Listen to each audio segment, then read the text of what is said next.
Hello everyone, good morning, welcome to Sunrise Daily today. I'm Chamberlain, so. Good morning and welcome. I'm Ayo Makinde. Well, that report is out now. Well, at least we broadcast the presentation of the final report of the Lagos State Judicial Panel of Inquiry on restitution for victims of SARS-related abuses and other matters. And a large chunk of it, I mean, of course, the one everyone is expecting is what happened at Lekki on 2010-20. And, you know, there starts the presentation, the governor, you know, meeting the panel all over again. And that's the presentation. You know, for those who are, the good number of people are wondering exactly what happened at Lekki. No, they shouldn't isolate just that particular incident. Because first of all, you see that here, while that report is submitted, because I mean, we have spoken about this with Mr. Ibonlo, who you see right there. He did say yes. They all have copies, the panel, and the governor did say that well, to the best of his knowledge, it was an independent, there was no interference whatsoever from anyone. And he think, well, they did set up an independent body to take a look at that report and then come up with a white paper, which they are going to action. That's for the state. For Lagos State. So is this report that is this the report that is going to the federal government? Well, that's where the question is, because whichever report goes to the federal government, so remember the argument that went on as to what is it that the state can do to a federal agency? Do they have that power to act or take certain decisions? Well, NEC also had a meeting, which 36 state governors are members, asking different states to come up with the panels and go on. Some started, they left the blocks really early. Others, you know, were just kind of slow at it. You didn't expect everybody probably to go at the same pace. But now that they, in Lagos, have submitted theirs, and if other states are not forthcoming with their own report, can the federal government act? Or will they wait until the last state comes up with the report, then they harmonize it, and then hopefully take a decision? Because that suggests to be where the kind of line they may toe. And then you ask yourself, look, when will the last state come up with their own reports if the government wants to wait for that to take a harmonized position on some of these matters? Well, will it be in 2024? No. That will be after 2023. Now, come on. But you should know how some of these things work. What if, I'm not saying that is what it is. What if government sees the recommendations and think, Timberley, you know, you often say we should be positive. So let's be positive. And realistic as well. Yeah. Don't forget that part of the appeals that have gone out is that this should be made public.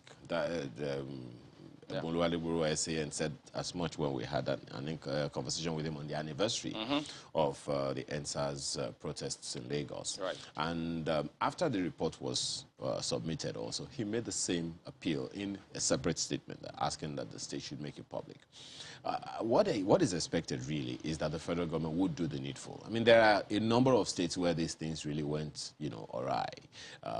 Lagos for one, and a number of states in the southwest, and you know, possibly there is absolutely no state in Nigeria. I mean, remember that attack on that on the police, you know, by the military. I forgot, was it in Taraba State, where that thing happened? So there is no state where we haven't had, you know, a number of issues concerning the thing. And if you look at some of the things that the report, you know, throws up, those highlights are quite damning. One of the most prominent, of course, is the one where the people were asking, did the army really shoot at the protesters? Did people really die from gunshots thrown by the military? Well, the panel was very, very clear and unambiguous, unequivocal in its statement about it. And they said, look, in the first place, the army gave evidence of general commotion, violence, and mayhem at Orile and Moshi and some other parts of Lagos. But there was no reported violence at Lekki Toll Gate. Consequently, the deployment of the army to Lekki Toll Gate on 2010-20 was totally unwarranted.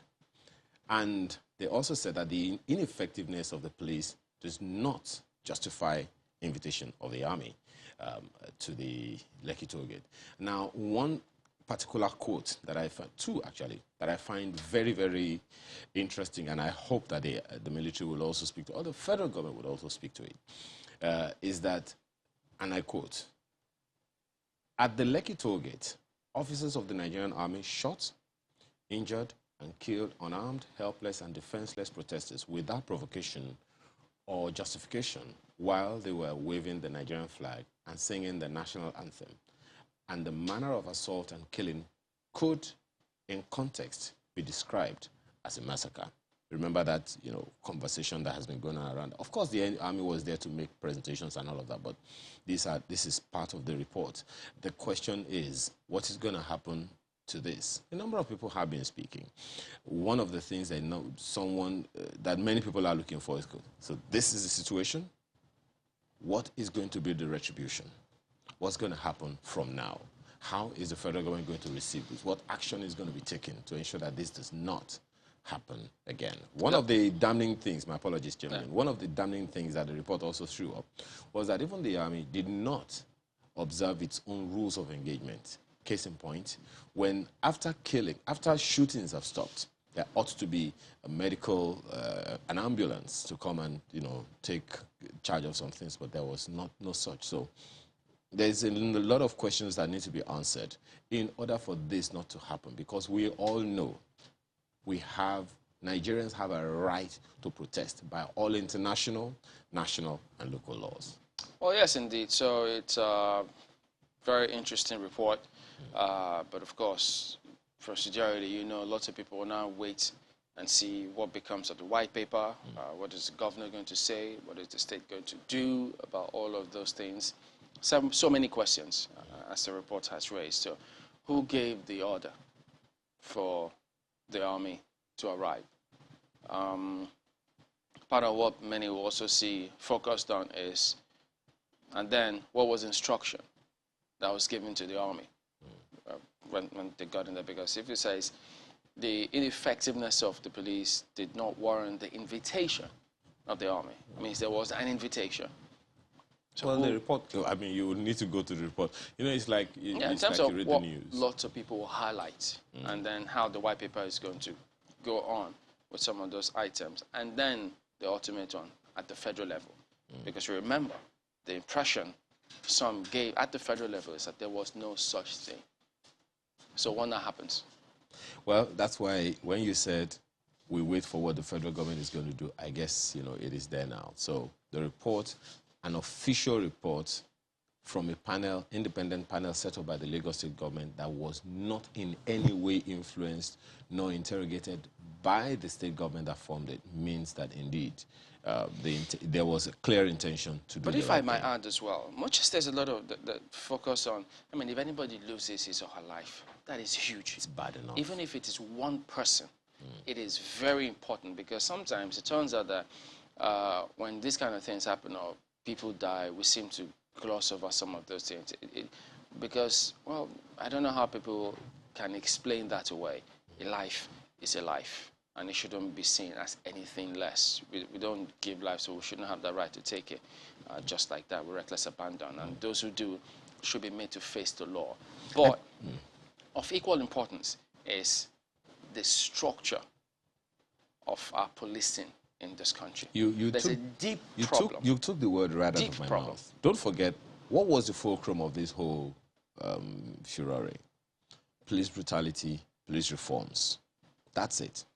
That's the fulcrum. That's the summation of everything. That's where everything started. That's where it should end. Now, since October 2020, have cases of police brutality completely stopped? It's just a question I'm asking. Your guess is as good as mine. You can know. I can't, unless it's only those who feel it that will really know it. So if you have had any experience like that, you can send us a mail. Of course, the mail is right there. The email address is right there on the screen that you can look at. I wish I could be part of those who could send my own experience. Well, it's a wish. Sorry, you don't have it. Now, so has that stopped? How deep how deeply have we dealt with the issue of police reforms? Because that's what the whole thing was about. If we do not do that, you know, don't forget that we said that the labors of our heroes past shall never be in vain. The people who unfortunately lost their lives and livelihoods at this, they are also heroes of this whole thing. So it's all in vain and for nothing if nothing is done to ensure a better society, better policing, better reforms, better welfare for the people that are involved, better kitting for the policemen. Unless that is done, all of this is for nothing. There's one whole year of sitting by the Lagos panel of inquiry was for nothing. So let's not forget that that's what the whole thing was about. And let's do the decisive thing to ensure that this doesn't happen again. And with huge respect to men in uniform across all cadre of security architecture in this country. Who are literally, you know, risking their lives every day. Many of them, so many of them. Yeah. I mean, what can we do without so many of them? But they know that everyone knows. In fact, we know that they know, or that they know that there are people in those uniforms who have no business being there, almost at every level, who have absolutely no business being in those kind of areas. With the way they conduct themselves out there on the street, they see people as their enemy, they make it look as though it's us and them. They brutalize people on the road with reckless abandon because they feel that they're above the law and nobody can call them to question. You see how they conduct themselves with traffic, and that's why some of these things stem. But, you know, one can highlight some of these things seemingly unending, but we need to address that. Of times, every industry has its own badness, but you know, when when the bad seemingly overshadows the good, it leaves a bad taste in the mouth. Like, does that mean that there is nothing good that can come from this? We can only play ostrich for as long, but we will, as a country, we will address this problem at some point in the life of this country. This question of security architecture will be addressed. So. Well, nobody knows when it will be, but it will be addressed. But I have a feeling it won't be for too long anyways. On a positive note. Well, I'm pretty sure that it's not for nothing. It's not going to end. I mean, we're just not going to continue to hover. No, it cannot be. It cannot.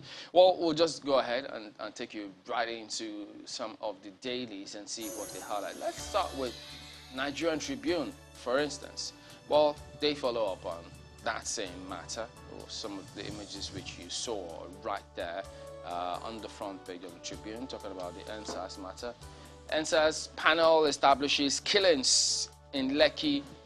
Government sets up 4-man panel on white paper. Committee to submit report in 2 weeks. Treated 235 petitions, awarded 470 billion naira to 70 victims. This is to say the least. Because if you hear what Nigerians were subjected to by security agencies, you will shudder. You'll ask yourself, in the same country? Gentlemen, ladies, things that came through from this panel across the country.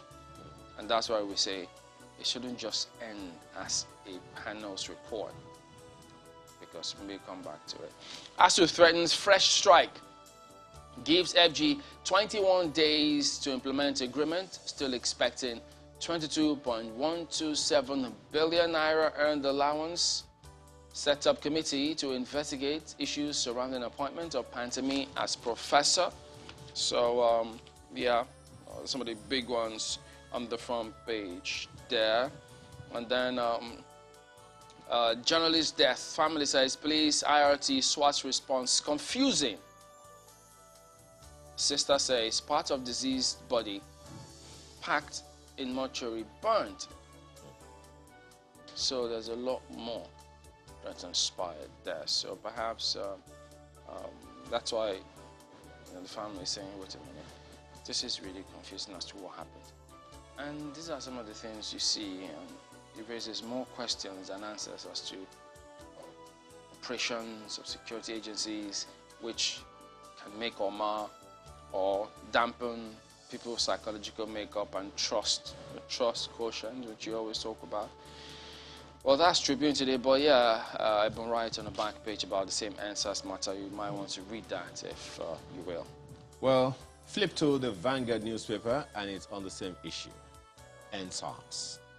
Police Panel report indicts army, police over Lekki shootings. Stories on page 7 of the paper this morning. History will judge us, says Governor Sanwo-Olu. We received 235 petitions. Panel Chairman Okuwobi. Adegboruwa asks LASG, that's Lagos State Government, beg your pardon. Adegboruwa tasks Lagos State Government on panel report implementation. The details you'll find on the inside pages. Now, beside the picture, among other stories, you'll find this one. Mental health chat room debuts today. I don't know what that is about. But why do I find it interesting? Because there are so many mental health cases that we don't even know that we have.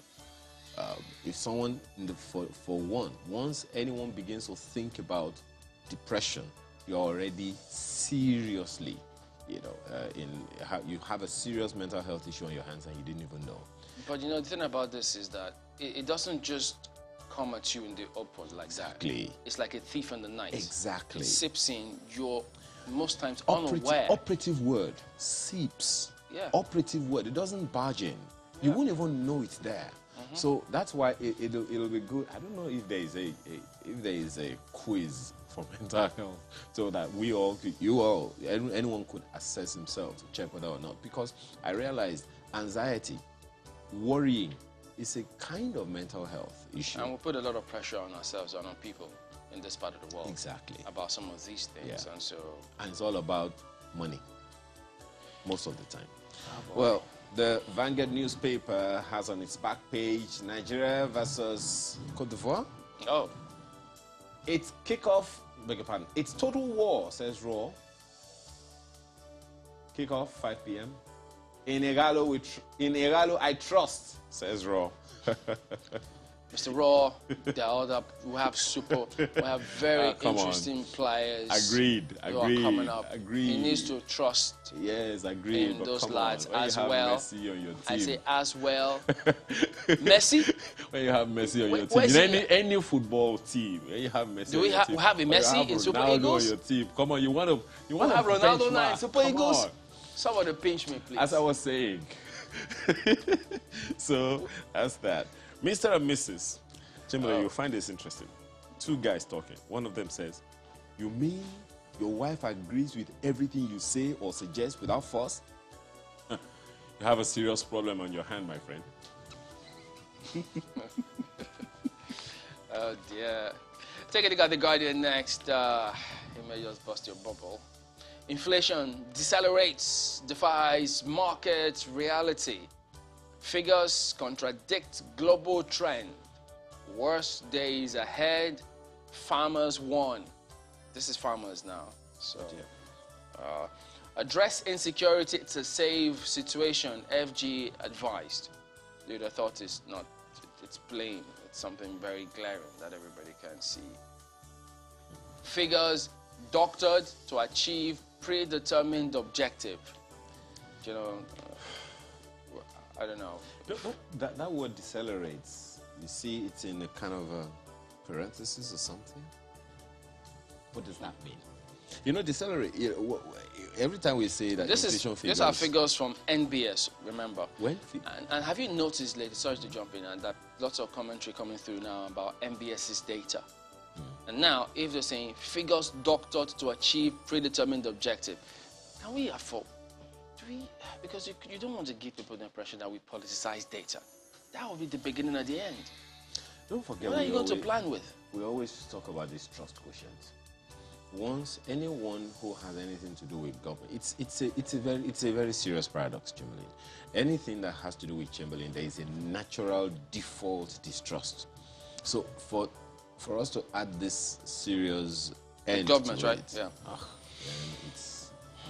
I think we should just look ourselves in the eye, as you always say, look in the mirror and tell ourselves the blatant, hard, naked, unpleasant truth. Well, yeah, that's because the NBS is saying that the inflation figures has decelerated for 7 straight months. But we still have inflation.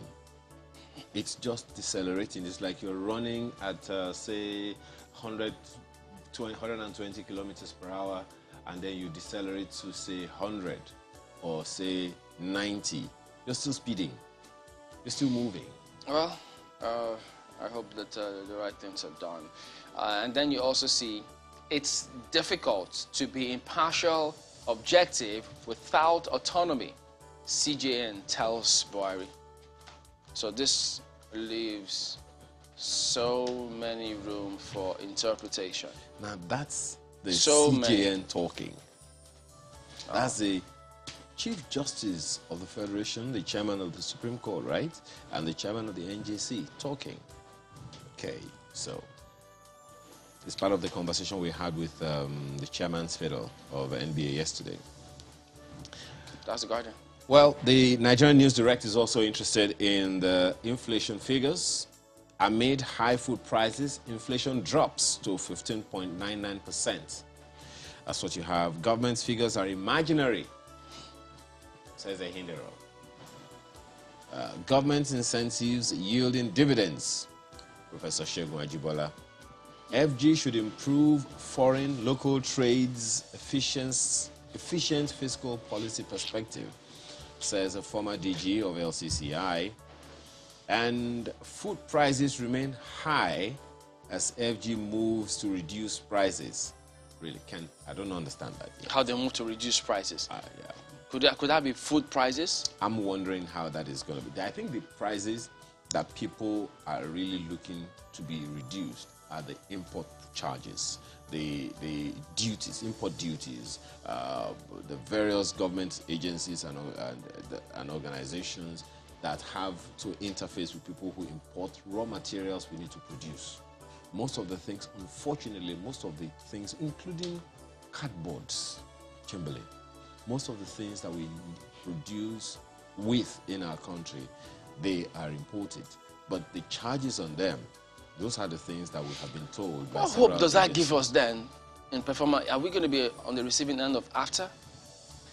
Continental Free Trade Agreement? I don't even think we have been able to sit down and really look at how AFTA will affect us, because we are encouraging imports on one hand. We know they're targeting this market. Exactly. So what is wrong with government saying, okay, if you're targeting our market, well, any of your goods or products that comes into this country, you have to have this and this kind of raw material taken from here, or a certain percentage on those goods if they are to come in here. Essentially, you are saying those products should be produced here. Most likely. But or you can get the raw materials from here. Do we even and see produce in some other areas, because we don't have uninterrupted power supply. So that's a huge minus. But there are pockets of areas in this country that do have that. So I'm just wondering. Anyway, to say let me quickly take a look at Leadership newspaper today. Look at their theme: Rising Hardship. That's Leadership. ACF, Ohanese, Afenifere, others advise FG on way out. Everybody is coming to the table with advice now, since they all see that it appears, want creative thinkers in cabinet. This is something we gloss over in this country. I don't know how much importance we give to that. Creative thinking seems to be lacking in a lot of things that we see out there. So now, they're recommending that. Equally, poverty, unemployment worse in the north, ascribed to Jega. It's not new. Remember, the Sultan of Sokoto has said it. The former CBN governor has said it. Look at this one. Experts call for policy overhaul to curb inflation. We are working to crash food prices. There you go. I wonder how. Do we have that mechanism? Do we have a board? Do we have structure to ensure that it's not a one-off? So, well, there is a story on that after, about after as well. On that same leadership. Let's make after work. There you go. PMB tells African leaders. Because you remember his trip to South Africa. The question is how. It's good to trade among African nations. But do African nations produce as much? Cocoa, honey, they are imported into Africa.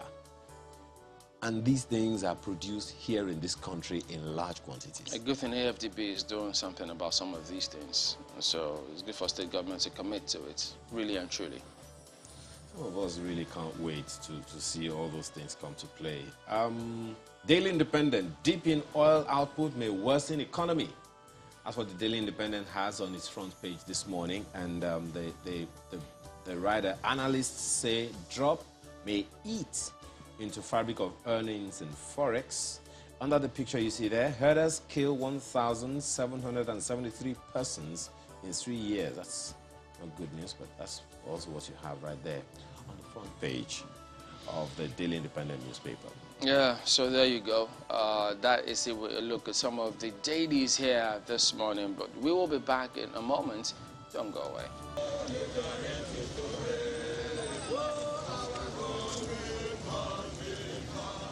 It seems an era without disruption of the education system is now an exception rather than the rule, because, just as it appeared the year would end without any incident, the Academic Staff Union of Universities, ASUU, has dropped a familiar bombshell. We call on all patriotic Nigerians and lovers of Nigeria to prevail on the federal government and state government to act fast to prevent another round of crisis in the Nigerian university system. Since its inception in 1978, the Academic Staff Union of Universities, ASUU, has interfaced with the federal government on issues relating to salaries and welfare of lecturers. But as it has been for many years, the meetings have more often ended up in a stalemate. And when this happens, the union takes to the streets in protest and the universities ends up being shut.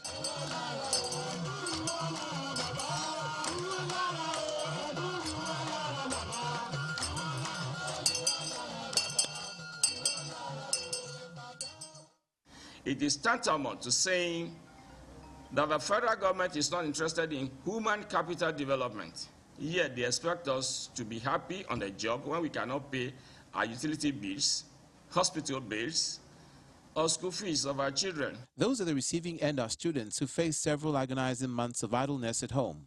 The federal government has always maintained that education remains a top priority. But what will make that stance believable in the minds of those seeking an end to the seemingly endless battle with ASUU will probably be beyond the signing of documents. There must be a commitment to ensure all that's been agreed is followed through to the letter.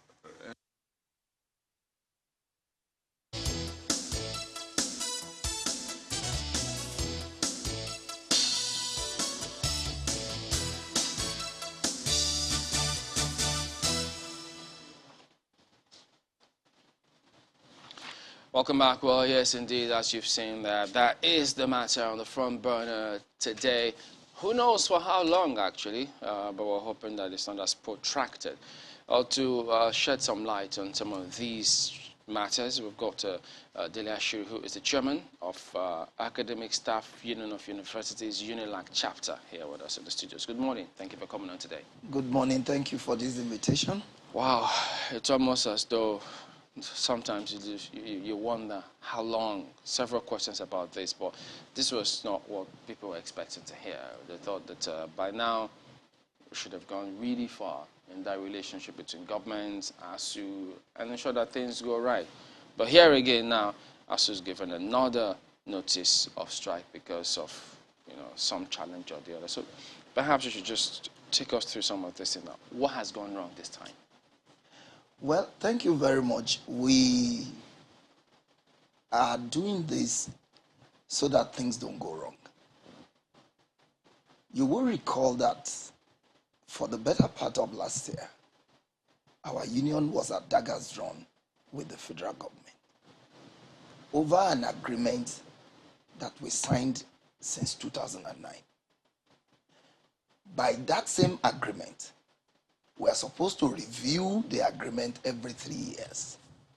Between 2009 and today, if I count very well, that's about 12 years, which meant that that agreement ought to have been reviewed 4 times. But as we speak, in spite of several strike actions, several engagement with the federal government, as I speak, the agreement, the renegotiation of that agreement had been concluded since May this year. What we are waiting for is government to sign and implement the agreement. Up till as we are talking now, government is yet to sign.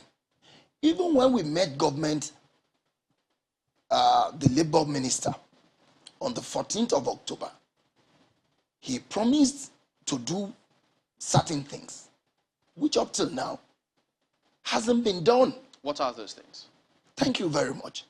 The first on the list of our demands is to sign and implement the renegotiated agreement. What is in that agreement? It has to do with, first, the conditions of service of our members. As I speak to you, our members have been earning the same salary since 2009 till date. I don't think that there is any sector of the Nigerian economy and society that has been so treated. As I speak with you today, the highest paid professor, that's Professor Akbar, which means that if he remains in the university system for the next 10, 15 years, he won't earn more than the same amount he's been earning since 2009. No Nigerian professor earns more than 416,000 naira in a month. That's basic? Total package. Total. So, we are saying, let us renegotiate this agreement so that people's condition of service would improve. And there's a correlation between the motivation of those who teach and those that are being taught. Not only that, on the 14th of October, the minister told our leadership that before the end of October, our end academic allowances, which has also been, a source of disagreement between our union and government, will be paid. Today is 16th of November, if I am correct, and no, 17th? Yeah. Up till today, 16th. that money has not been released. So wait, the earned allowances, you say the total package of a Nigerian professor is on about 416,000. Total. And I can even make the pay slips of our members available to Nigerians to see.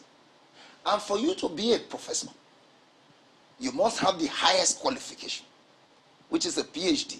And the minimum numbers of years you must teach to become a professor is not less than 20. So if somebody had committed 20 or more of his years to a profession, developing minds, and is so treated, then it tells you the mindset of those who are the helm of affairs in this country. Just to be clear, 416 or 460? 416. 1,000. Yes. For a professor? Yes. And it's verifiable. And I can make the evidence available. And then we are talking about... Since when has this been on? Since 2009. I thought I mentioned that. Yeah, I mean, this particular... It's just shocking, So. It's too chattering. That has been... Well, you know what's even more deflating in all of this is that ASUU has gone on strike on this same issue since 2009 10 times. 10 times for several days, 2009 until the last one. And this would be the 11th time that ASUU is going to go on strike. Just what really is the issue? There have been at least 2-3 governments between 2009 and now. Well, the way to respond is to say that when you have a ruling class whose priority is not the development of the human capital of that society, you cannot but find this kind of situation. You just told the world, we've been on strike 10 times on these same issues. And now we are giving a 3-week ultimatum. I think maybe to even drive it home. In 2009, ASUU went on strike for 120 days. 2010, ASUU went on strike for 157 days. In 2011, for 2011, you went for 90 days. 2013, 167 days. And so on and so forth. And so on and so forth. So one is just wondering, the last one was for 274 days. So one is wondering, just what really is the issue? Is it the problem of policy or bureaucracy? I just think that it's a problem of mindset. Whose mindset this time around? Because successive governments, there have been different heads of government per time, different heads of ministries that are, concerned about this matter. So one wonders exactly what the issue is. Is it a problem of process, of bureaucracy, of politicians? What exactly is the issue? You see, I think that the problem is ideological. And unfortunately, those who govern Nigeria don't have respect for Nigerians or even for positions which they beg, to be elected into. Like you pointed out, we have a system where the people count for nothing. Because who are we talking about? The future of Nigeria. Those who are expected to take this society, this decrepit Nigerian society as we have it now, to loftier heights. And their future is so being jeopardized by a coterie of few who are privileged, to send their children out of this country and educate them and leave, Nigerians to this parlor state. The point that we are making is that, but for our struggles, the struggles of our union that are patriotic, there probably would be nothing called public university system in Nigeria. Okay, just to make this clear, I mean, you've talked about one of the things that's really concerning to ASUU, which is the pay of some officers. Is that all? That's not all. What are the issues? I told you that on the 14th of October, the minister promised. Even we got promises from other higher levels of authority in government that by 30th of October, the end academic allowances would have been paid. Up till now, it has not been paid. We got assurance that the 30 billion, which we were told was already deposited in the CBN for revitalization. When we talk about revitalization, what are we talking about? There are no reagents in our libraries, in our laboratories. The libraries are empty. The classrooms are nothing to write home about. We're saying that these, be improved upon. And government had already told us that 30 billion is already in the CBN. So between 14th of October and today, it has become very difficult to release the 30 billion naira.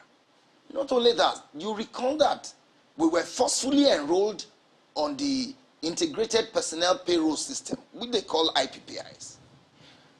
Our union rejected it, and government threw a challenge for the first time to the Ivory Tower.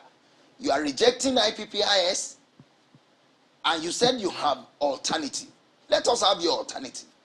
We spent our money from the meager resources that we have to develop a software which everybody had agreed is superior to IPPIS. Even NITDA told us that the end user workshop that was conducted, UTAS got a pass mark. As we speak, government is still foot dragging, on the deployment of UTAS. But much more fundamentally is the question of the 2009 agreement, which borders on the welfare condition of our members. Because as we speak, our members can no longer cope with getting a salary that cannot take them, to the next stop. How do we then reconcile? Because you remember last year when you had on that strike, and sometime in December, the Minister of Labour did say that the federal government has addressed 98% of ASUU's demands, that the only 2% is just based on promissory notes, and that by January next year, which was this year's January, that everything was supposed to be okay. What then went wrong? Well, I think that the Minister of Labour will be in a better position to tell us why, whatever percentage by his own, reckoning, But as far as we are concerned, I have just reeled out to you, I mean, unfulfilled promises, which has remained the bane of all the strikes and the number of years or days that those strikes may have taken. Is this to say that the federal government hasn't done anything at all? Any of the promises haven't been met at all? Well, it may not be correct to say that. Government met those ones that are convenient for them. For instance? For instance, they said they were going to provide a platform for us to interact with the National Universities Commission with a view to amending the law to prevent the unbridled proliferation of universities in Nigeria. That law is awaiting further processes, through the channel of lawmaking. But I need not tell you, the manner in which universities are today being proliferated. In one day, a state governor established 3 universities, and he hasn't paid salaries of university lecturers in the last 6 months. We'll come to the states, but you've just given us one of those instances of things that the federal government has done. You've told us the one that hasn't been done, and a good number of them at that. But which ones are the ones that the federal government has done? If the labor minister says they have met 98%, it means that they believe they have done something. Does ASUU agree that they have done something? No, we do not agree. But they said they have approved the visitation panels to universities. Oh, yes. That has been approved. In fact, the visitation panels have come. They have saw.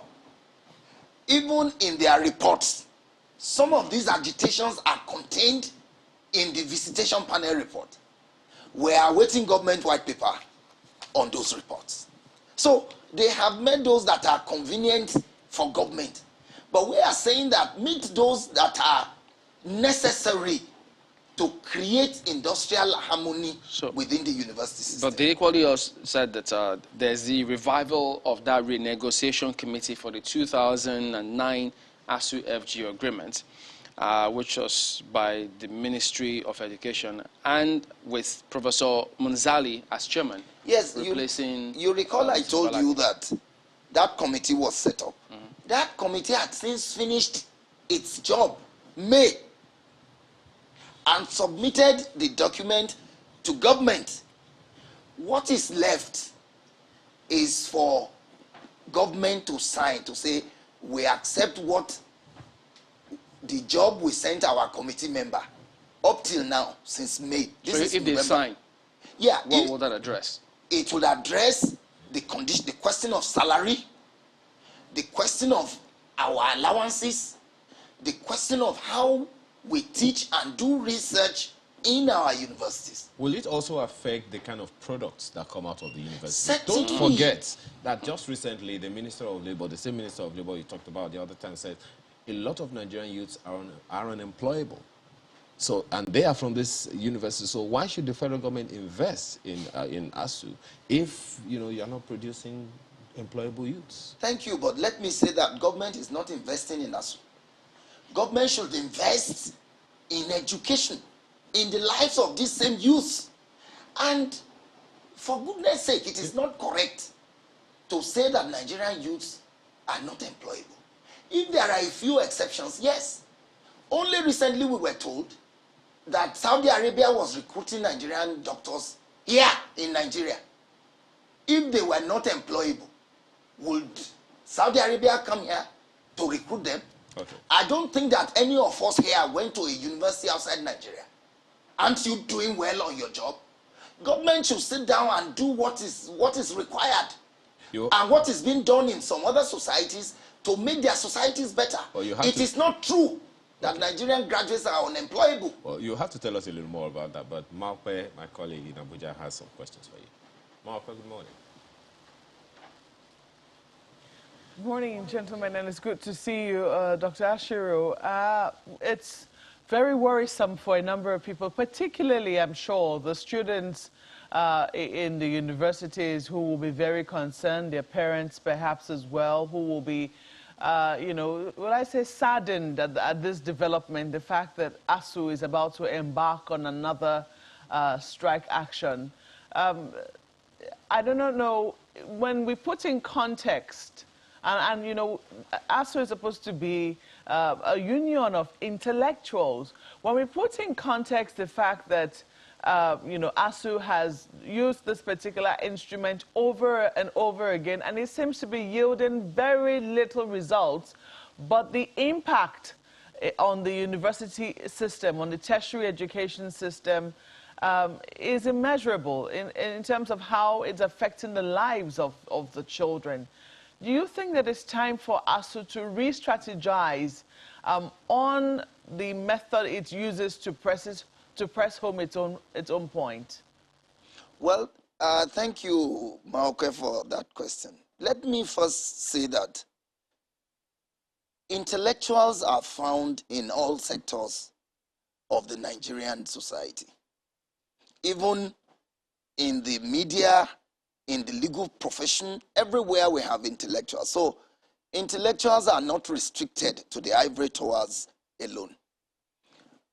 We have also thrown this challenge to our colleagues, to Nigerians who say we should re-strategize. As I speak to you, between the last agreement and now, we have met government no fewer than 5 times. We have lobbied. For the first time, our union met with the Senate President, lobbied the Speaker of the House, met with the House, Senate and House committees on education, met with traditional rulers and well-meaning Nigerians to help prevail on government. Even now, we are giving a 3-week ultimatum within which government can achieve, you know, or meet some of these demands that we are making and avert this strike. What we should jointly talk about is a leadership that is insensitive, you know, to the cries of its people. We go on strike with very great pains, and it is the very last resort. ASUU does not resort to going on strike from the first blast of the whistle. We would have met, we would have discussed, we would have done all that we think is reasonably and humanly possible to avert another crisis in the ivory tower. And I'm seizing this opportunity to request that well-meaning Nigerians who are listening to me should also please join ASUU in prevailing on government. I mean, to do what is right.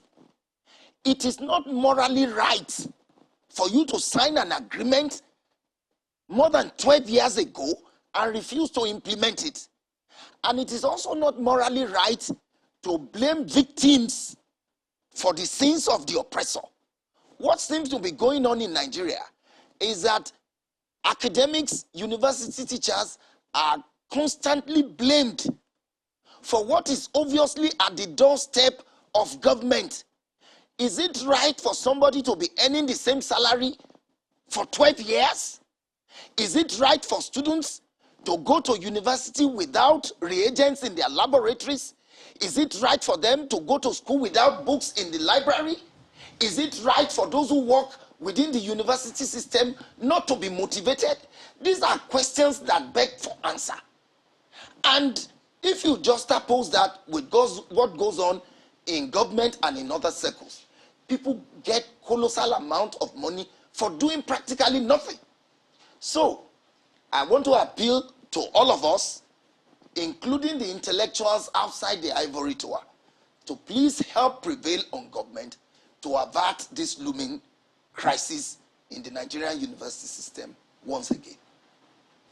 Now, there are those who will say that, you know, the answers to the questions which you seek, I mean, which you've asked, a number of them are rhetorical because they answer themselves. It certainly isn't right that government looks or seems like it is insensitive to the plight of university lecturers, especially when it concerns the future of this country. However, there are still questions to be asked, you know, in the larger context of our country, where we know that in recent times, government has struggled with finance. We've talked about the larger earnings of government. We've talked about, and I'm not holding brief for government, I'm only dealing with the facts as we have them. And there are people who have said that it's time that we seek alternative funding for our ivory towers, because it is not possible for government to bear this alone.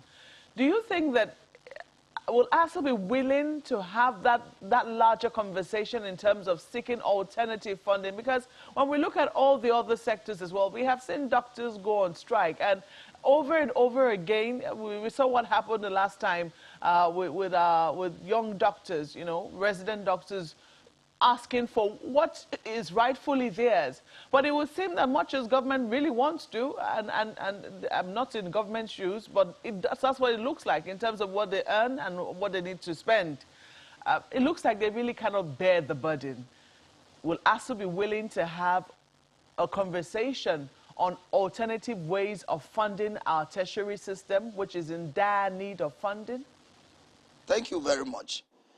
I think that we have even gone beyond conversations. Our union has a blueprint with government on alternative funding of tertiary education in Nigeria. The largest intervention agency in Nigerian university today, TED Fund, is the brainchild of our union. Even now, we have proposals before government on how government can raise funds from within the resources that we have to fund education in Nigeria. And I don't also think that it is correct to say that government doesn't have money to fund education. Government have money to fund whatever it chooses to fund. Only recently we are told some several millions of naira were to be used to buy mosquito nets in this country.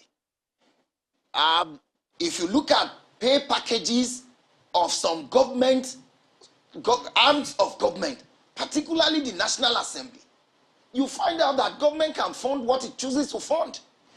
The defense budget in Nigeria is so humongous that if you spend half of that to educate Nigerians and invest in real sectors of the economy, you will find out that the security situation in Nigeria would abate.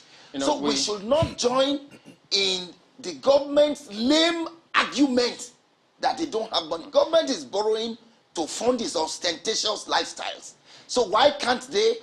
Government has not declared austerity measures in spite of the colossal borrowing that is going on in Nigeria. Well, even though the borrowing was, they put it that it was to fund infrastructure. And that mosquito net bit was actually, I think it was shut down by the committee in the House of Assembly because it was proposed in that budget. But we'll come back to some of these matters and see what else can be done. What can be the way out? Don't go away. We'll be right back.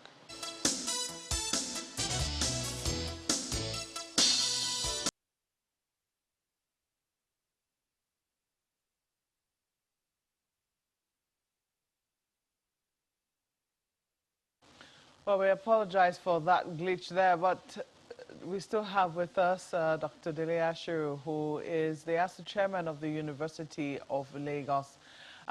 Just before we went on break, we're talking about funding, alternative sources of funding for our universities, and you spoke of TED Fund being the brainchild of the part of the agitations of ASUU. I'm wondering, though, would you say that ASUU itself is to be absolved of all blame? It is true that one should really be ashamed in a country of intellectuals, in a country that our universities have produced graduates of substance who are earning far more than their professors who produce them. I mean, it's really a source of embarrassment and shame. However, we know that's not the entire picture. We do know that, you know, lecturers oftentimes, you know, go to other universities as well and are able to, you know, somehow make ends meet. I do not know how it's supposed to work naturally. I do not know how it works elsewhere. This is the university system that I grew up in. I'm wondering, can ASUU really say that it absolves itself of all blame in terms, or its members of all blame in terms of where our tertiary education currently is?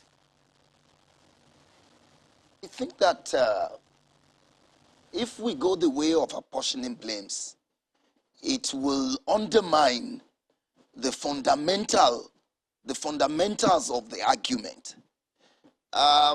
If lecturers go on sabbatical in another university, I mean, it's plying his trade, is engaging in intellectualism, and that is the university culture the world over.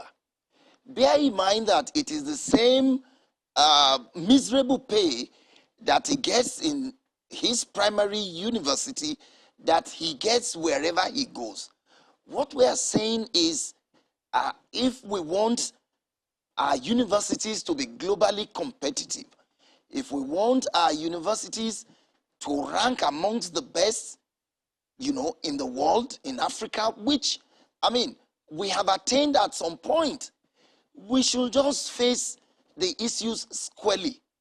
We are talking about a situation where you sign an agreement with government, they will not implement, they give you promises, they care less, you know, about implementing it. They, you know, have general disdain for the education and human capital development of their own society.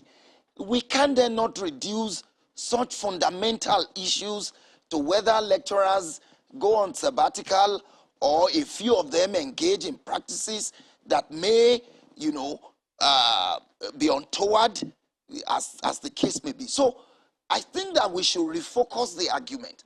What is it that we need to develop our society? In my view, it is qualitative education. That is the way, you know, societies have gone, and they've gotten results. When Nigeria's education system was at its best, Nigeria worked. Nigerians knew that they had a country. Today, what we have in the Nigerian society today cannot be dissociated from the decadence in the entire education system. And that's why ASUU is insisting that if Nigeria must develop, the way to go is to refocus and be more concerned with the education of its citizens. Indicting the federal government or saying that the authorities at various levels, okay, before I go there, you spoke about the states the other time. Part of what was said earlier, before, about the time the strike was called off or suspended initially, was that states also have some responsibilities. What is the responsibility of states in this issue, and how far have they gone with them? You know, states have tertiary education, and indeed education, is on the concurrent list in Nigeria. By that token, it means that just as federal government can establish institutions of learning, the states can also do so. What we are saying is that the way governors especially are turning universities into constituency projects, it's not the way to run universities. I just told you that a governor woke up in one day and decreed 3 universities into existence. What if he can afford to fund the universities? The reality is that they are not able to fund the university. Even the one that had been in existence for more than 20 years, majority of the infrastructure in that university are TED fund. In fact, that's why we call some state universities TED fund universities. In Kwara State University, Malete, from the gate all through the university back, all the buildings there are Tetron building.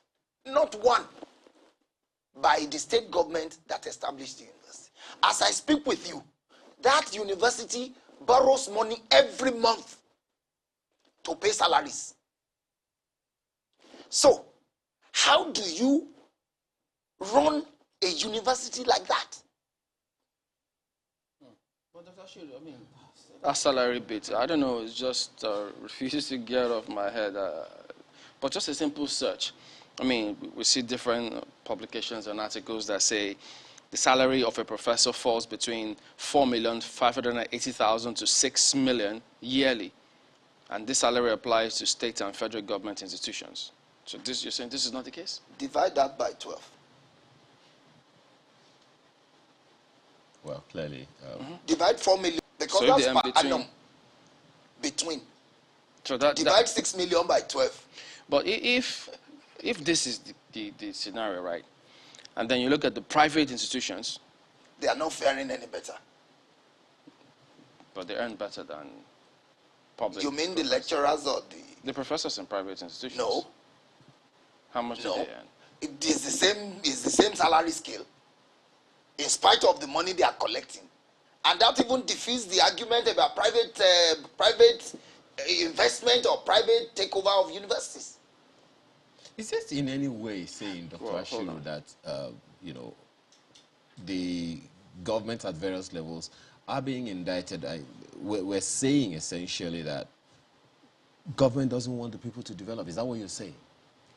Well, because you said the other time that human capital development is what education is about. And if all you're saying now is pointing to the fact that government is not paying attention to education, you're essentially saying that government wants to impoverish its people, intellectually, and consequently doesn't want them to develop. Isn't that obvious?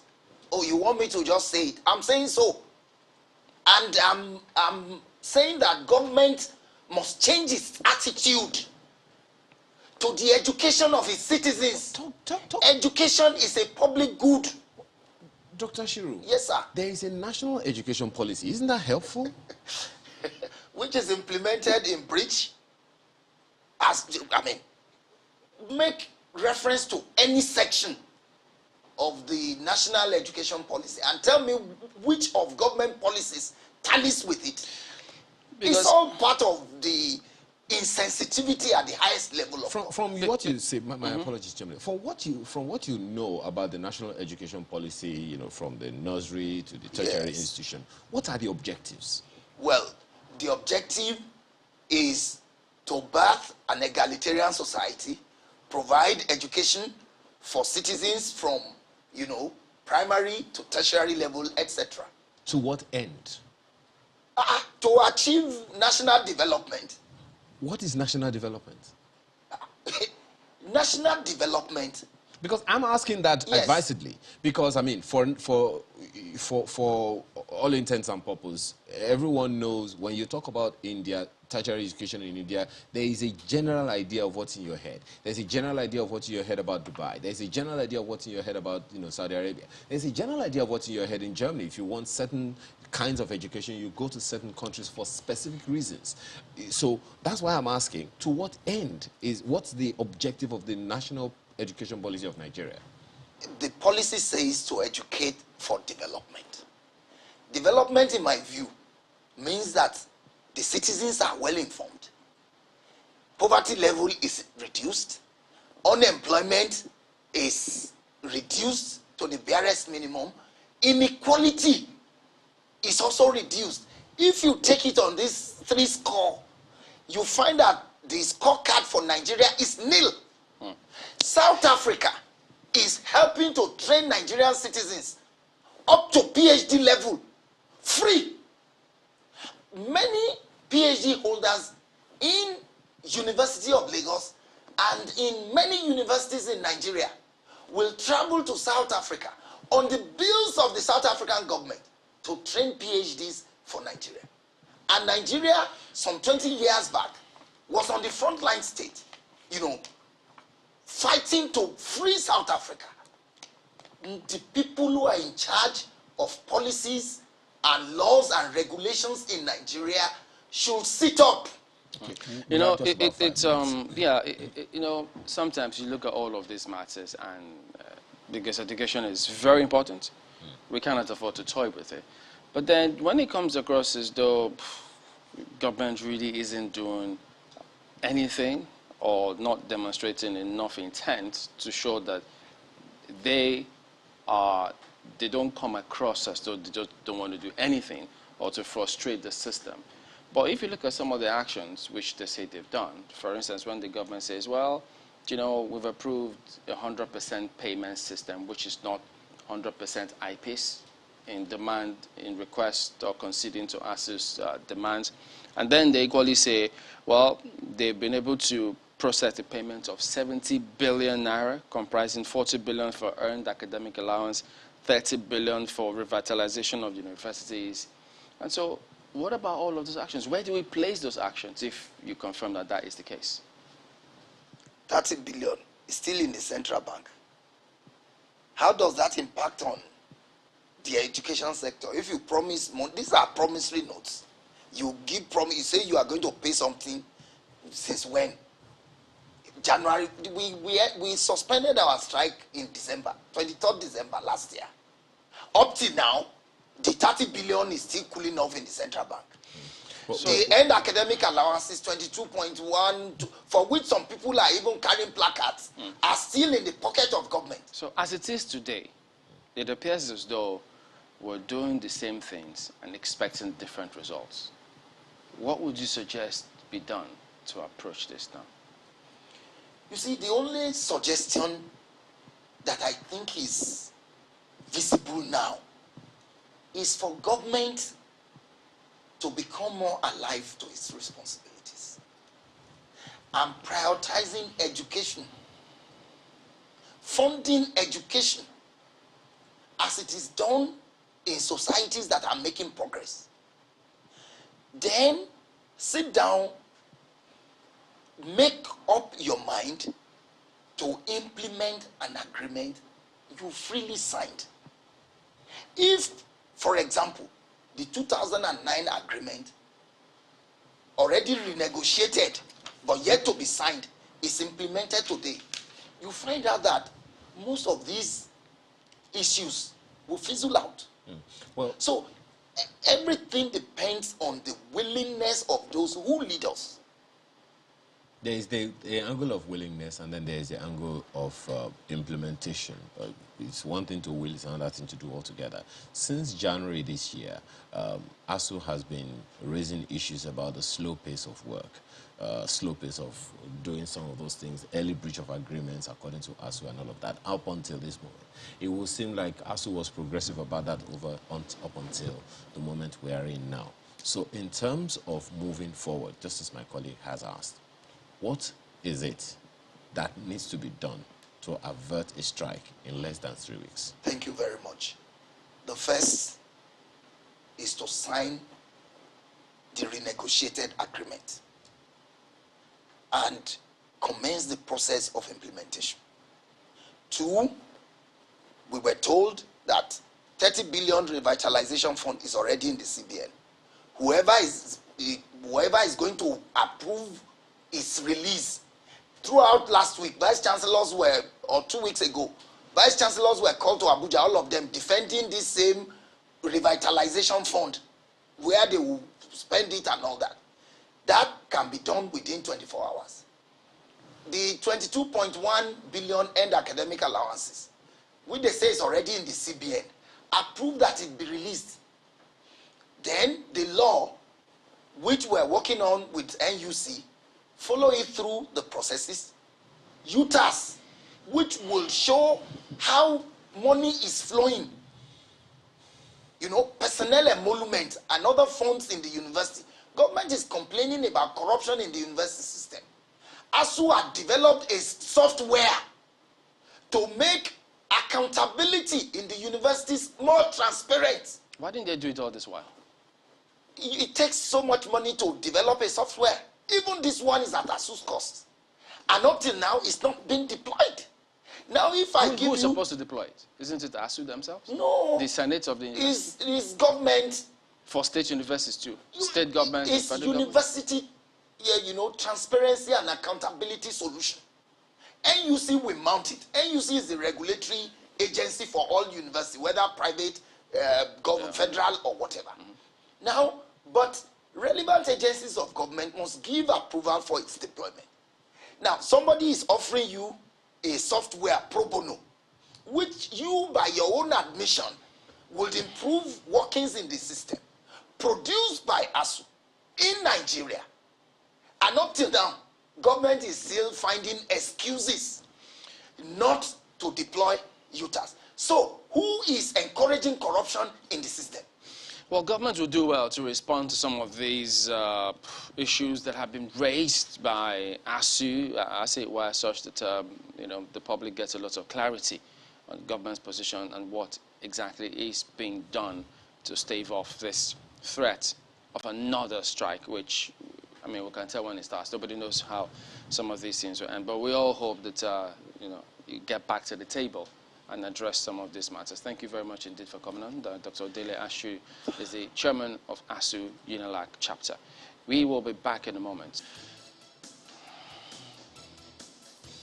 Welcome back. We're only going to be focusing on one item in that entire report, which has to do with elections. We've got Mr. Mike Igini, the resident electoral commissioner for Akwa Ibom State, joining us today. Good morning. Thank you for coming on. It's my pleasure to be here. Good morning. Well, yeah, there'll be several reviews about what happened in Anambra, of course, with the view to getting it better, because we know, I mean, there's no point repeating that, if we get it right with elections, if we address our leadership recruitment process, I mean, the comments we just had from ASUU, very disheartening, really, if that's the case. A lot of the challenges will be addressed.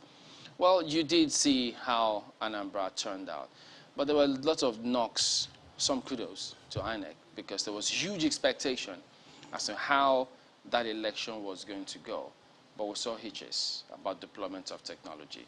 So does this give us some sort of hope or some despair from your perspective? Well, thank you very much. I want to say here that years ago, when America was having challenges with democracy, the fourth governor of New York made a point that the ill of democracy can only be cured by more democracy. It is an incontestable truism that the elections conducted between 2011 to date by the Independent National Commission has been of a remarkable departure from the very difficult elections we had, particularly in 2003 and 2007 election. Now, against that background, we can always improve and make progress. Time there was when election results were when ballot paper, ballot boxes were snatched. Eventually, you still find that results were announced. Time there was in this country where, while election is going on in states, results were being announced in Abuja. But all of that has become a thing of the past. But we understand that it's from that credibility recession that we have suffered that the issue about trusts has become an issue. All over the world, election is built on trusts. When the trust is not there, the people will not have confidence in the ballot as the best means of expression of the will of the people in a democracy. Now, talking about Anambra,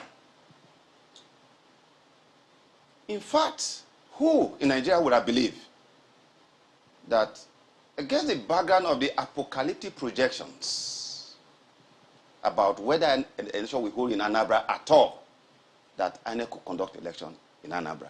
So first, before I go to specifics of those issues, I must commend the people of Anambra State we must commend all stakeholders.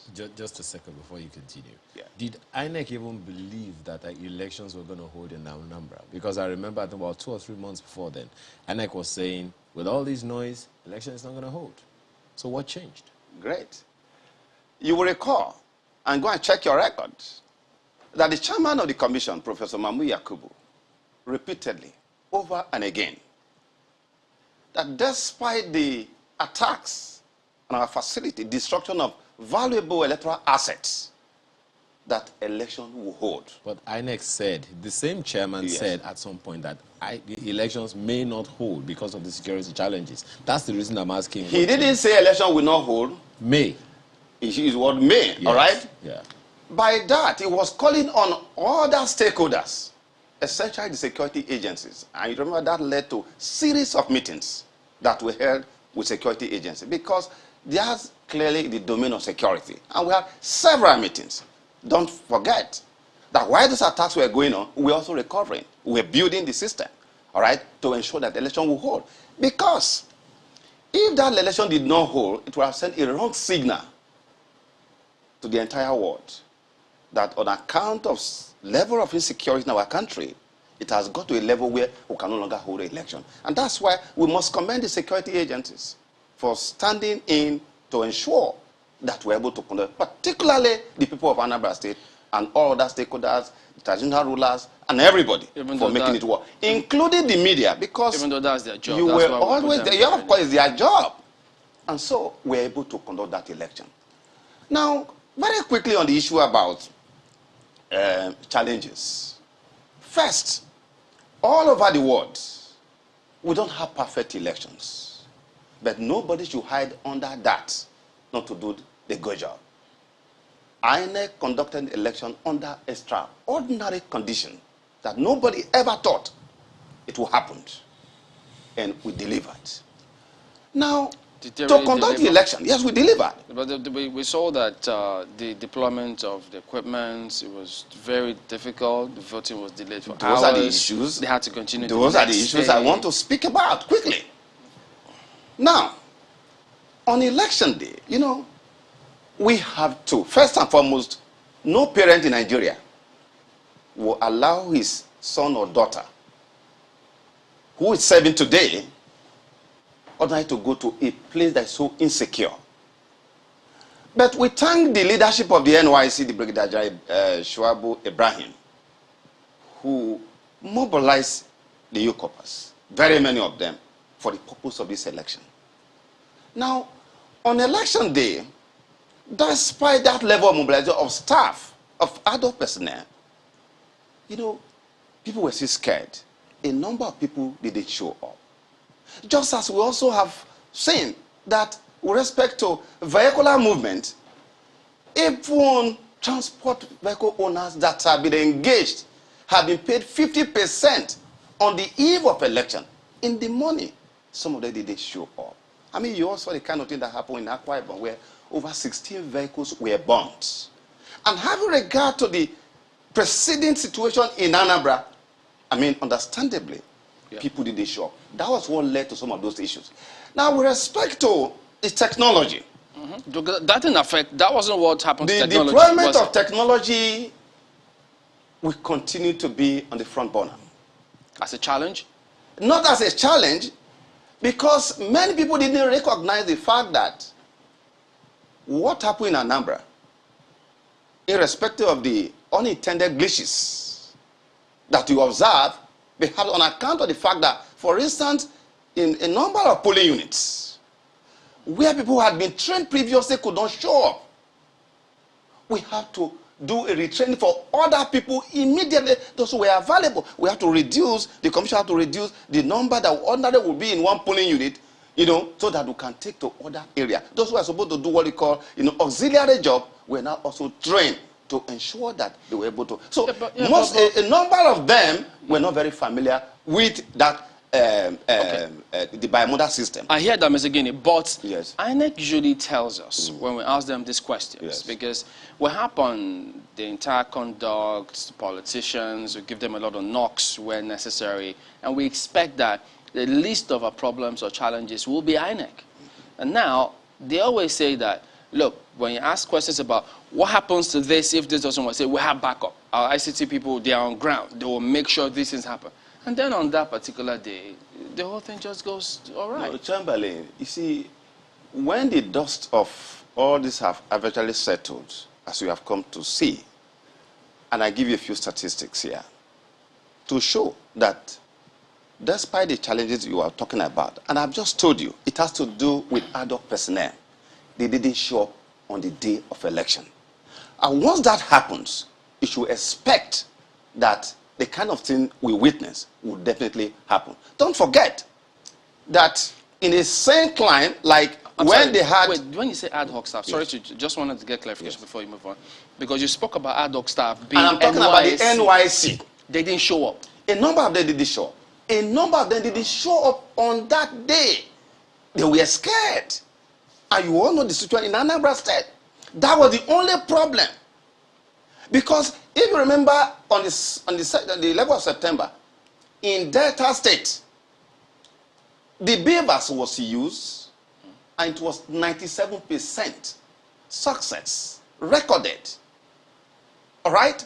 But because of the shortage of manpower, just at the few hours to commencement, that's expected to happen. But in any case, what is important, what assurance Nigerians should have, is that no matter whatever challenges we may have during an election day, the vote of the people will reflect the decision of the people. Okay. As you could see that on that day, a total of 88.5% of results uploaded from 4,987 polling units out of the 634 of the entire, if you deduct 86 polling that had no polling unit, of the entire 4,720. So we showed you the level of success. 4,987 results had been uploaded out of a total like a of lot 5,000. I mean, 720 polling units. We welcome success stories. Now, in Hiala, let me just round the point on that. Okay. The Hiala, where because of issue of absence or lack of manpower, and issue recorded, by the time they returned the second day, did you hear anything about glitches, about beavers? Okay. Absolutely nothing. Now, the way that INEC, because you have the system wherein when you're deploying logistics for the election materials, both the sensitive materials, you have the rack system, you have several systems to ensure that those things are deployed as fast as possible, as close as possible. Yeah. You warehouse some of them in certain areas very close to the point of deployment. Correct. We thought that the same method or principle was going to apply to ad hoc staff, especially in this kind of case where there was security. So the thing is, having identified this challenge, what is INEC going to do subsequently to ensure that this doesn't happen again? No, listen. We cannot sit down and tell you that if, as we witnessed, for example, in Akwa Ibom, where we didn't even have in the rerun, we paid for vehicles. On the day of election, the moment they did the first trip, they changed. They said they are going to renegotiate the contract. That is not going to be per trip. On election day, they have changed. This is the problem we are having with vehicle owners. And that's why people are saying, okay, why should INEC to go and buy a vehicle? Does it make economic sense? Okay, no. For INEC to go and purchase thousands of buses for a periodic election of 4 years, it doesn't make sense. So the sabotage comes from other stakeholders. Yeah, exactly. We have had a similar conversation with another, former INEC commissioner who speaks about the partnerships that INEC has to engage in. Partner with security agents, partner with logistic companies, partner with NYSC and all of that.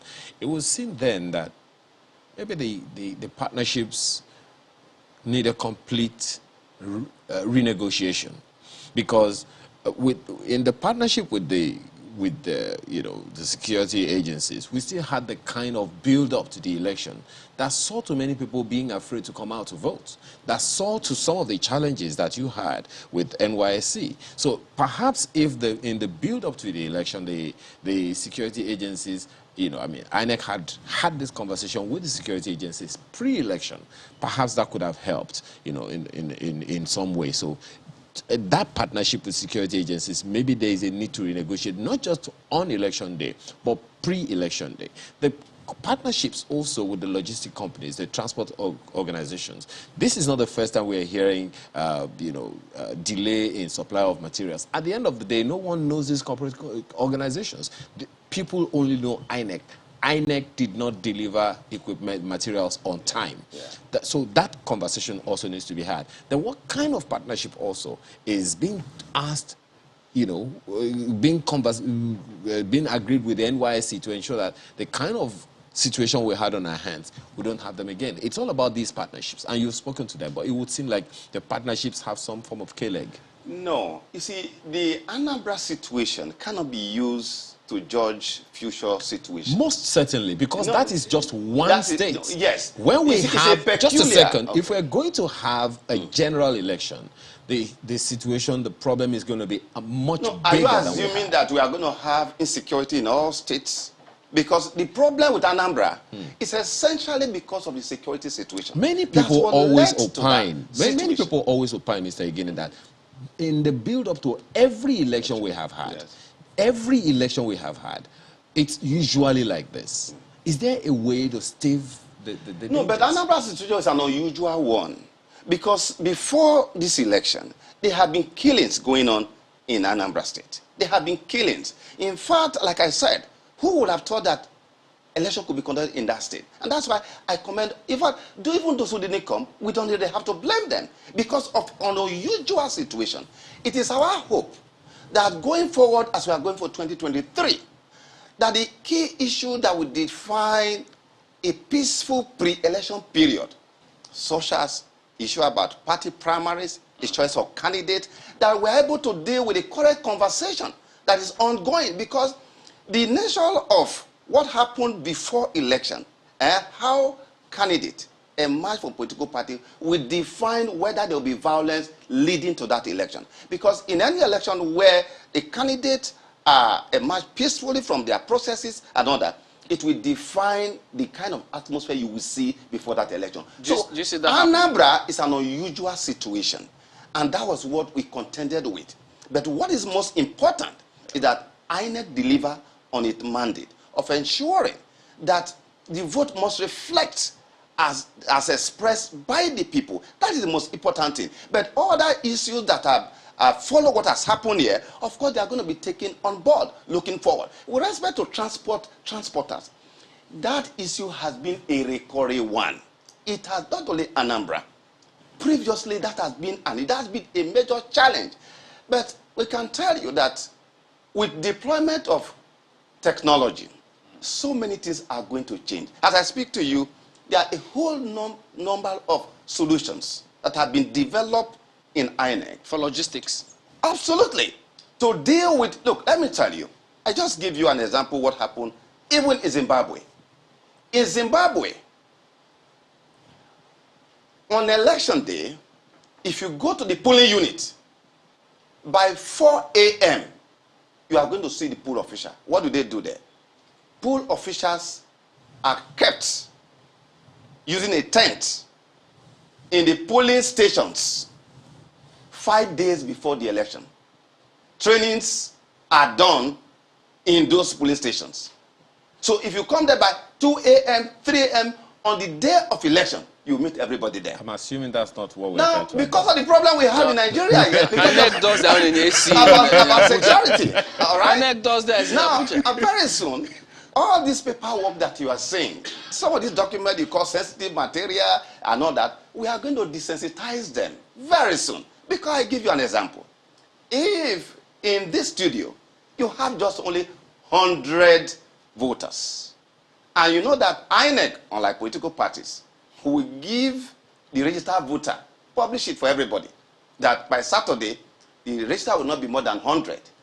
And we can decide, that's what I'm talking about, the future, that on election day, if you are number one, you are number two, up to the last person in this studio, we can ask anybody, in the week of election, come and collect your ballot paper. You can come and collect ballot, walk up to offices and collect your ballot paper. So when you collect your ballot paper, sounds good. When you come on the polling unit, it is only when you come on the day of election that it had been stamped with the stamp of INEC on that day, and you make your choice, put it in the ballot box, that it becomes sensitive. Mr. Igini, So currently, don't wet the appetite. Wait. Don't wet the appetite. No, I'm telling you. Does the law permit that? Is this future 2023? Which future is this? This is not. Look, I'm telling you that as I speak to you, Nigerians should be very assured, be hopeful that the leadership process, we know that everything rides and falls with leadership, that with respect to the Independent National Electoral Commission, that we have the current leadership who have now further consolidated on so many solutions to deal with historical challenges of election service delivery in our country. Such as? That we are doing everything, such as, of course, today, if you look at all the innovation we have put in place, look at the beavers. The beavers is the latest electoral sheriff in town. In fact, it will be described as a vaccine to deal with election rigging and manipulation in our country. Don't forget one of the part of the issues, just a second, Mr. Igini, that the number of people have raised about beavers is, you know, the glitches that happen from time to time. I know you're going to say that INEC will readily deal with it, but it is only one state. No. In an election, in a general election, and we have, say, in a particular polling unit, 70% of those equipment do not function as efficiently and as effectively as intended by INEC. What happens? Take my words very seriously. That what you are talking about beavers, is not correct. That the glitches you have explained to you, so that we don't dwell more on that, you are going to see more elections. I just told you on this 11th of September, a few months ago, in data, 97%. And that's what we are going to see. So what's the percentage of success in Anambra? I just told you that even on the day when there was hoopla about what happened, by that evening, we have recorded 88.5% uploaded result. Would you be looking at the result that have been uploaded out of 5,987 polling units? Okay. Those results, 5,720. You know, it was good to see that. Wonderful. It was good to see that those results actually reflect the will of that's the most important thing. Even though some persons will go to court, but we'll come to that later. But, you know, at the moment now, that big debate as to where should it be direct primaries or indirect primaries, and then they're even making the case for INEC. Say INEC does not have capacity to monitor this. Where would the funds come from? Tell us about that. What's going on with INEC? Well, let me say this here to clear a few insinuations out there. I just read in the social media a statement attributed to a politician to the effect that what's the business of INEC, you know, talking about it should be direct primary and so on and so forth. Please, let it be noted that INEC as an umpire, we have never taken any position with respect to whether it should be direct or indirect primaries. But we have a duty to provide technical advice as to whatever mode that will be decided upon, but not to say or misquote or misrepresent what the spokesperson of the commission had said. He only drew attention of stakeholders to the fact that even at the moment we spend money with respect to indirect primaries. We have been spending money. There have even not been some even budget for that. But that is done within INEC struggling to deal with that. And that with direct primaries, what to require is that we are going to have additional personnel, and that also has some measure of a budgetary implication. That is all. We say this because an umpire cannot come into the arena of the kind of debate that is going on right now. What I see going on is an echo chambers. People agreeing with those that they have agreed with on the issue about whether direct or indirect. This is because democracy, as we know, has emotional strong resonance. Everybody wants to appropriate it to its own preferred position. That is understood because democracy, a multi-party democracy, as a system of institutionalized and regulated rivalry, is expected that what is going on is on. But our concern, Chamberlain, where we are concerned, is the fact that the current bill that will be sent to the president contains profound provisions that will change the electoral system in our country. We have done so, the National Assembly have done so well in looking at Section 49, Section 52 of the old Act in such a way and manner that by some of the elections we are going to be having, we will not be having people going to court. Because if you look at the last election we have conducted, have you seen anybody going to challenge the actual process in terms of the return made? No. They are always challenging you about whether somebody was qualified. But in terms of what INEC has done, check on the election, check, what do you call it? Again, that is welcome nobody development. has tried that. And that's why we are going, because we must reduce what Jonathan Sampson, the retired Supreme Court Justice of England, described as the expanding empire of the courts in our electoral process. Okay. The will of the people must be determined finally and conclusively. That's where at the polling unit. So, Ms. Igini, that is the direction we are heading to. Will it then be that we will not have a situation when that bill is signed? I'd like to say when. When it's signed, will that then mean, okay, maybe if, when or if it is signed, are we then going to have a situation wherein no matter which politician goes to court, we cannot have someone who the people did not give their mandate occupy whatever position?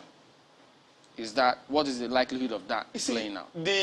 What we are doing in the commission, we are getting to a point where it will not matter whichever political party you belong, insofar you are popular, because we are giving meaning and purpose. We don't want the courts making people. No, we are giving meaning and purpose through the use of technology to the ballot as the best means of expression of the will of the people. Now, the issue about primaries and indirect primaries, this current debate that is ongoing is a very important one, because the first duty of a political party in any democracy is presentation of candidate for election. This is where the parties are not doing well. You all know that as Scupita, in his work on competitive democracy, made the point that the people on election that we are called upon, the general public, that we are called upon on election day to make a choice, we are basically making a choice on this already made by political parties. All right. And that is why the primary process is very important. But whichever mode they are going to pick, as far as INEC is concerned, just a very quick one before Chamberlain's final question here. There are complaints, or rather opinions, about the voter register.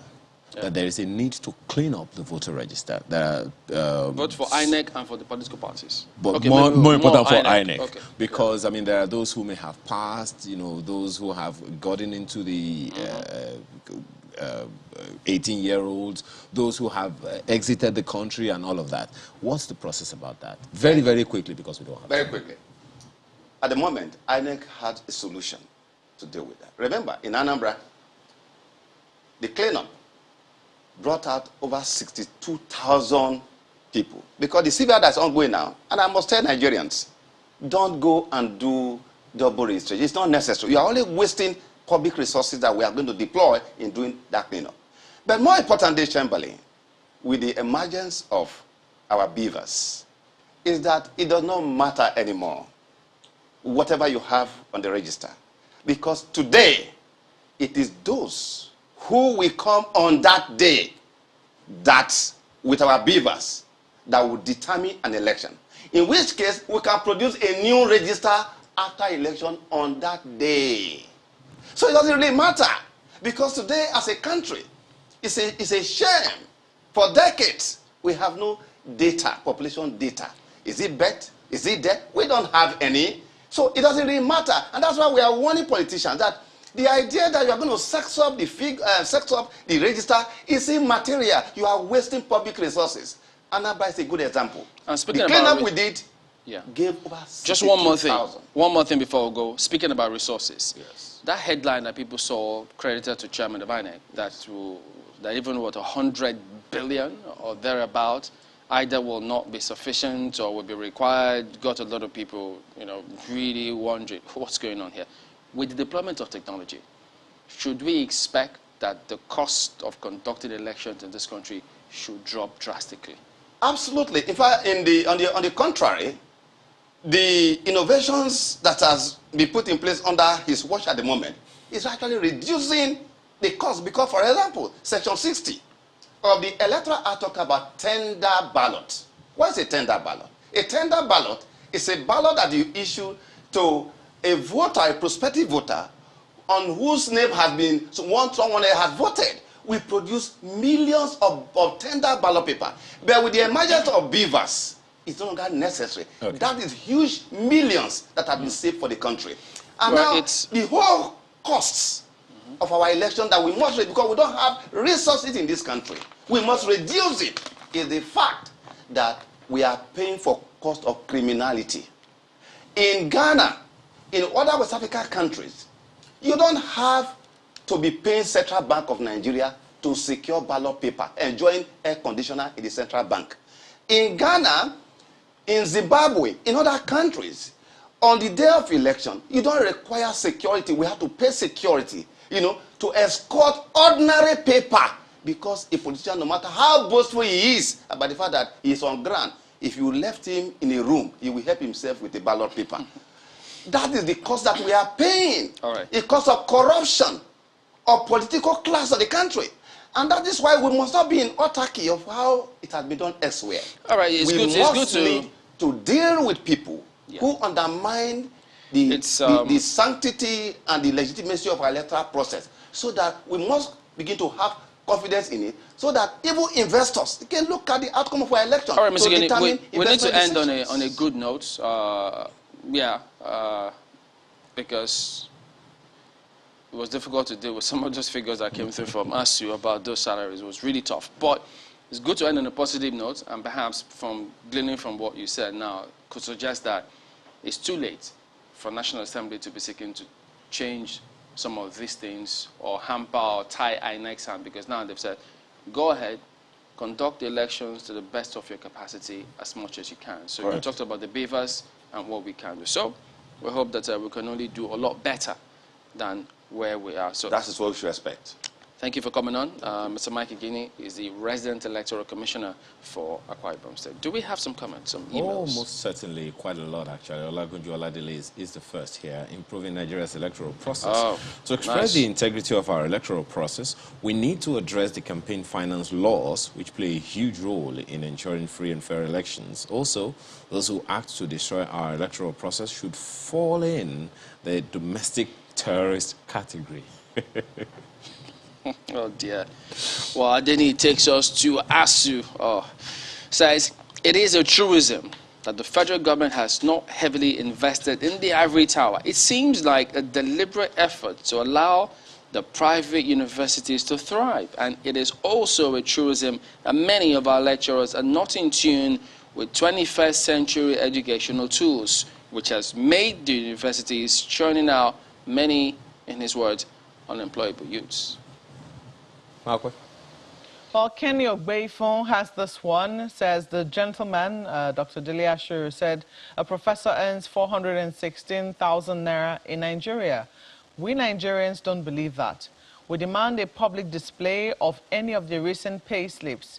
When FCE non-academic staff on contest GL071 earns nothing less than 100,000 naira. That's from Kenny Ogbeifon. I struggle with that as well. Jonathan Daw says, I must say it is disheartening to note that government wants our children, who are already young adults, to waste another long period at home as was the case last year. My daughter should have graduated last year, but for the ASUU strike, which was further extended by the coronavirus lockdown, are we going to have to bear another frustration on account of disagreement that is not our fault, nor that of our children? As it stands now, I'm thinking of raising funds to send her to a private university to be able to complete her education uninterrupted. The funds would have been used for another equally important need, and this will create unnecessary tension for us as a family. This is not fair on us as a family and many other citizens who will be facing similar difficulties in the event of another strike by ASUU. I hereby call on the federal government to, as a matter of urgency, to please appease ASUU so they don't go on strike and distort our plans for our children's future. Sounds like a good summary altogether for the whole thing, because I'm almost certain that Jonathan Doe has spoken the hearts and minds of so many parents at this time. So many to take, but we just have to end it here. I'm Ayo Makide. Have a wonderful rest of your day. I'm Chamberlain Oso. See you next time. Thank you for watching. I'm Maupe Ogun Yusuf.